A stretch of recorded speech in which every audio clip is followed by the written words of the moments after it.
the visual forms of the Buddha, of course, they vary tremendously from country to country, and those ones you must have seen must have been Indian. Do you remember other ones? Those I saw in this particular book were, of course, Indian, from the classical period of Indian art. And subsequently there were, of course, other images and paintings that very much impressed me. I think probably the painting, at least, or the type of painting, at least, of the Buddha that has impressed me most has been the Japanese paintings. I think they belong to the Shin school. The Japanese paintings of Amitabha Buddha, the Buddha of infinite light, rising above the mountains, dawning as it were like a sun with lots of long rays coming out of him. When at the time of death he welcomes, so to speak, the soul of the believer.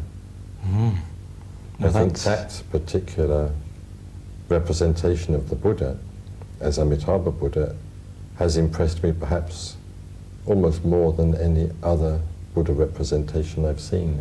Though it isn't, of course, a representation of the historical Buddha so much as of the essence of Buddhahood, so to speak, in human or divinized human form, as Amitabha, the Buddha of infinite light. Well, this takes us into interesting areas, because you mentioned that the Buddha is depicted there receiving the souls. This almost strikes us very much like Christian symbolism of God receiving the soul, or one of the saints, or Jesus receiving the soul.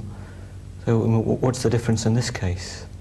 I think there is some difference. I did rather consciously use this expression, receiving the souls, though soul is not really quite a Buddhist expression. But I would say that according to Far Eastern, Japanese, Shin Buddhism, yes, Amitabha receives the souls of the believer. But of course in Christianity it doesn't happen quite like that.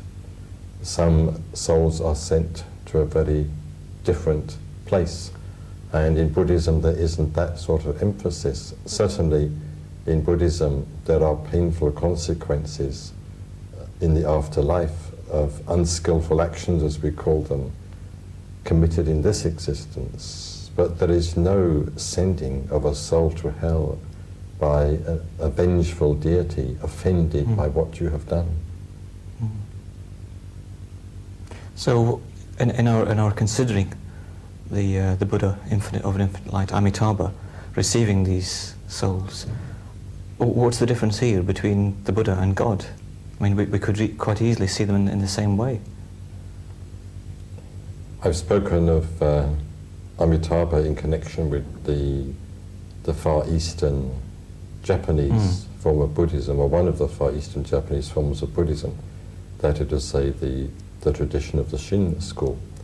But that is not perhaps quite representative of Buddhist tradition as a whole.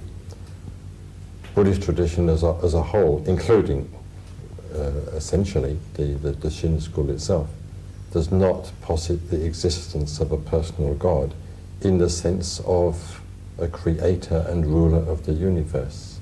A Buddha is not that. However, as it were, divinized and idealized.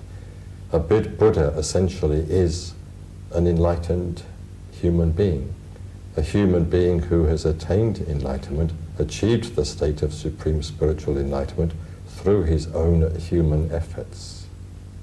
So you say not a personalized or creator God, but is the Buddha conceived of as a God in any other way? In the West, of course, we tend to think that if you address worship, or if you make any particular person or figure the object of your intense devotion, you, as it were, deify that person. It isn't like that in Buddhism, but it's not like that in the Indian tradition generally.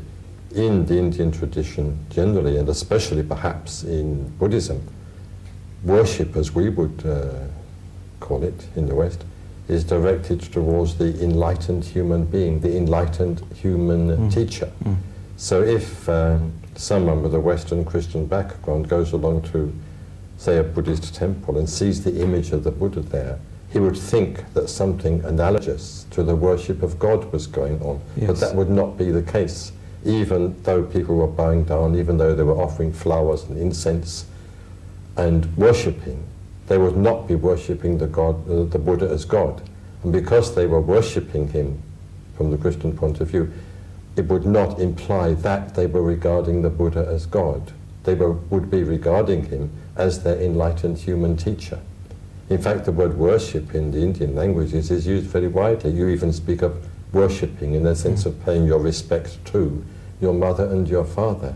You might even hear an Eastern Buddhist say, before I go to work in the morning, I worship my mother and father, meaning I pay my respects to my mother and father. I salute my mother and father. So it's much the same in the case of the Buddha. The offering of flowers and other items is an expression of worship in that sense. It does not imply that the Buddha is a god, or is God with a capital G, or is being treated in that particular way.